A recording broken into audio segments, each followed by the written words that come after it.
Emerald Fennell's new film Wuthering Heights, loosely based on Emily Bronte's story, has just been released in theatres by Warner Brothers, and I think it's going to be a very divisive film amongst much of the audience. I didn't hate the film myself, and as a fan of what Fennell did with Saltburn, I once again applaud what she did from a filmmaking perspective here, with her intention to make something unique through her lens. Of course, there are aspects that didn't quite work for me, but for most parts I thought it was a solid adaptation with some bold choices from the filmmaker.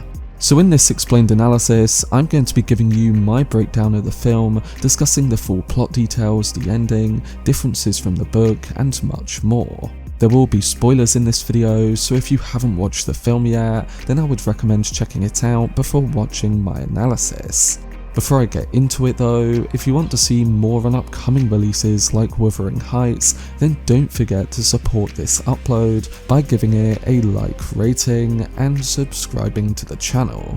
But without further ado, let's dive into my explained video for the 2026 adaptation of Wuthering Heights.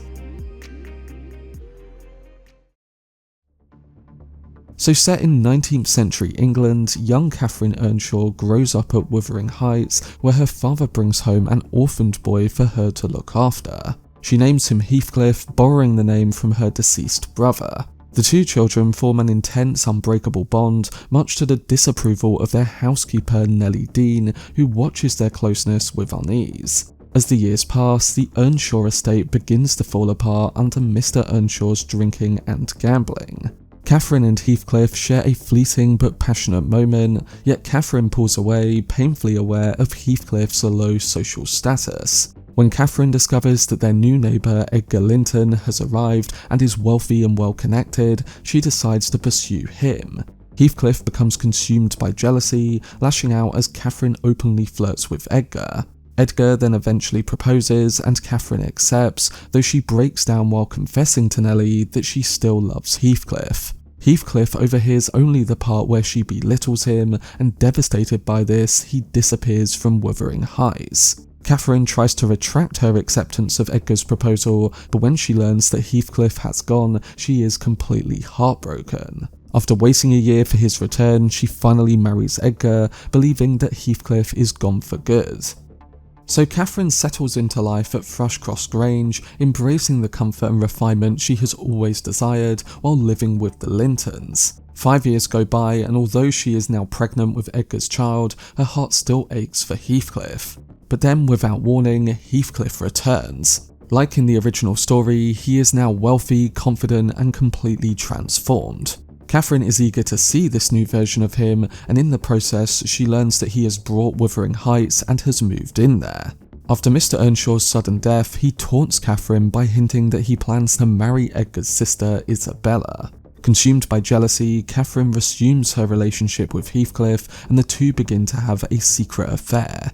Nellie tries to intervene within this, but Catherine refuses to listen. And desperate to protect Catherine's marriage and the future of her unborn child, Nellie eventually reveals to Edgar the truth, and devastated, he tries to keep Catherine away from Heathcliff. When she refuses to give him up, Edgar reminds her of her pregnancy, hoping that it will drive Heathcliff away. It does, and enraged by Catherine's rejection, Heathcliff marries Isabella purely out of spite. He uses the marriage to torment Catherine, sending her letters detailing the cruelty that he inflicts on Isabella. Nellie reads all of these letters and attempts to rescue her, but Isabella weirdly refuses to leave Heathcliff despite all of the abuse. We learn during this time that Nellie had been burning all of Heathcliff's letters to Cathy. He keeps sending them and getting Isabella to write them for him, but Nellie makes sure that Cathy doesn't receive any of them. This eventually brings us to the ending of the new adaptation, which is quite different to what book fans expected. With Catherine not receiving letters from Heathcliff and her marriage continuing to crumble, she sinks deeper into despair and shuts herself away in her room, refusing to eat and her health rapidly declining. Her pregnancy ends in miscarriage, something she mentions to Nellie, though Nellie dismisses it, assuming Catherine is exaggerating. But as we soon learn, Catherine's grief, starvation, and untreated miscarriage lead to her getting sepsis. When Nellie finally realises how gravely ill Catherine is, she understands the weight of her mistake and immediately alerts Edgar. Before she leaves, Catherine also makes it clear to Nellie that she forgives her for keeping Heathcliff from her with the burning of the letters and begs her to bring him back. Determined to make amends, Nellie rushes to find Heathcliff at Wuthering Heights and tells him that Catherine is dying.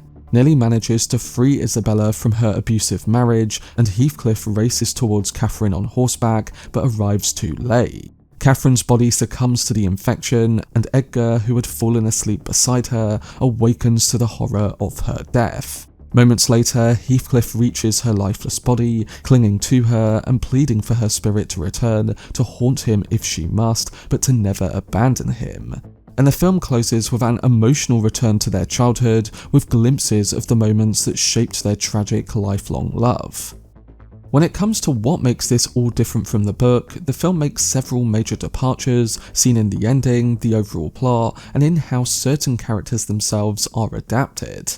Starting with the story itself, Emerald Fennell's adaptation zeroes in on the relationship between Heathcliff and Catherine, ending the narrative with Catherine's death after she's already lost her unborn child. In the book, Catherine dies much earlier, and the story continues for the next generation, with Heathcliff tormenting both Catherine and Edgar's daughter, as well as Hindley's son.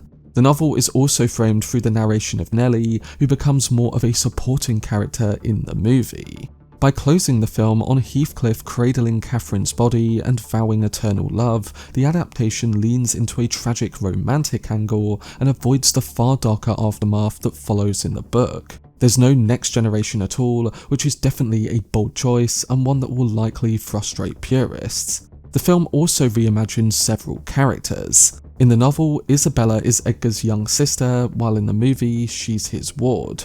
She still falls for Heathcliff and marries him, only to be abused as part of his revenge. However, the film makes her a far more eccentric character, giving Catherine unsettling gifts and indulging in odd hobbies like crafting paper dolls with her real hair. Her marriage to Heathcliff also becomes explicitly BDSM coded, with Isabella willingly wearing a dog collar and crawling across the floors of Wuthering Heights. Also, while the book contains only a single kiss between Heathcliff and Cathy, Fennell heightens the eroticism, adding numerous sexual moments and a full-blown affair. The movie further has Heathcliff openly admit that he doesn't love Isabella and is marrying her purely out of vengeance. In the book, Isabella eventually has a son with him named Linton Heathcliff. Another major shift involves Hindley, Catherine's brother, whose cruelty towards Heathcliff in the book is a key factor in shaping Heathcliff's later brutality. The film largely transfers Hindley's abusive behaviour to Catherine's father, who becomes the one to beat and degrade Heathcliff, although this element is less central than in the novel. And finally, there's the long-standing debate about Heathcliff's appearance. The book describes him as dark-skinned, which led some to argue that he may have been intended as a person of colour. Though interpretations of this do vary, the issue has been discussed for decades. So overall, what were my thoughts on the 2026 adaptation of Wuthering Heights? Well, written and directed by Emerald Fennell, the film is a feverish, divisive, and undeniably bold reimagining of Emily Bronte's classic, one that seems determined to provoke as much as it aims to enthrall. Fennell's take is a loose interpretation, and the film announces that looseness from its opening moments with a stark disorienting sequence that pairs erotic suggestion with the brutal image of a man being hanged, immediately signalling that this version will play by a lot of its own rules and embrace a kind of psychedelic rule-breaking energy. What follows is a film steeped in melodrama, sensuality, and a raw emotional intensity that mirrors the primal forces at the heart of Bronte's novel. Set against the misty Yorkshire landscapes, the story leans into the friction of wealth, desire, cruelty, and obsession, capturing the novel's foundational themes even as it reshapes them through Fennell's modern stylized lens. Margot, Robbie, and Elordi, whose casting initially sparked controversy, ultimately deliver performances that I thought were equally sizzling, indulgent, and deeply committed to the film's heightened emotional register. Their chemistry grounds the film's tempestuous romance in a physical and psychological volatility that feels both contemporary and mythic all at the same time. Fennell does push the melodrama to its limits, sometimes to great effect and sometimes to excess. I was fine with the film's sensual and stylized approach, as it's raw, dizzying, and unapologetically indulgent, embracing the gothic romance's inherent extremity rather than softening it for modern sensibilities. However, I did think it became uneven in tone at times, with some moments and even performances occasionally veering towards pantomime. The film's provocations also flatten the class dynamics into caricature, portraying the poor as feral and the wealthy as clueless. Still, I get that Fennell's vision is strikingly singular, and her adaptation is not interested in reverence. It's interested in sensation, with all the heat, grime, lust, rage, and the messy, destructive impulses that define Catherine and Heathcliff's bond. The film's atmosphere is thick with fog, sweat, and emotional violence, creating a kind of hot, filthy melodrama that I did find mostly intoxicating. It's a work that refuses to sit politely within the period drama tradition, instead tearing at the seams of the genre to expose something primal and unsettling beneath. So in the end, Fennell's adaptation of Wuthering Heights doesn't play things safe, and it commits fully to its own fever dream logic. It feels like one part experiment, one part reinterpretation, and one part an answer to the themes of Bronte's brutal love story. For me, it was still mostly effective by its conclusion, mainly on a deeper emotional level. But that was my breakdown and analysis for the new Wuthering Heights movie. I do hope this breakdown did help some of you guys understand the film, the book differences, and the main details a bit better, and overall, I'm looking forward to hearing your thoughts on it, so don't forget to let me know down below in the comment section. For more videos on upcoming film releases like Wuthering Heights, then subscribe to the channel and turn on your notifications. Also, if you enjoyed this video, remember to leave a like rating and follow me on social media via the links in the description. But anyway, I hope you guys enjoyed it. I've been Cortex, and as always, make some noise.